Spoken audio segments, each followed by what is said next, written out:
La menace planait depuis plusieurs semaines, il a fini par la mettre à exécution. Benny Gantz claque la porte du gouvernement de guerre israélien, en cause de profondes divergences sur la conduite de la guerre à Gaza, le sort des otages détenus par le Hamas et l'avenir de l'enclave palestinienne après la guerre. Aujourd'hui, je tiens à présenter mes excuses aux familles des otages. Nous avons fait beaucoup, mais nous avons échoué à obtenir des résultats. Nous n'avons pas encore réussi à ramener un grand nombre de personnes enlevées chez elles.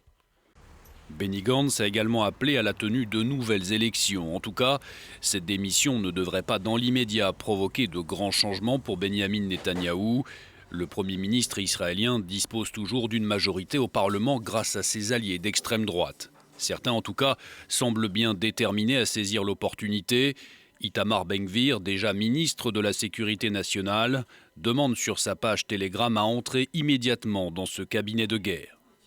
Ce départ pourrait en tout cas pousser Benyamin Netanyahou à adopter des positions encore plus dures dans la guerre à Gaza.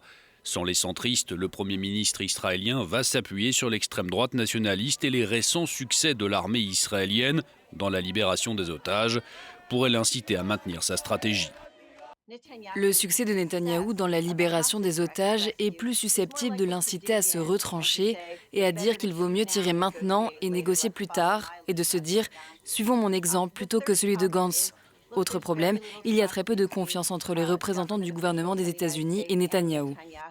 Malgré sa démission et une légère chute dans les sondages, Benny Gantz reste favori pour bâtir une coalition en cas de départ de Benyamin Netanyahou.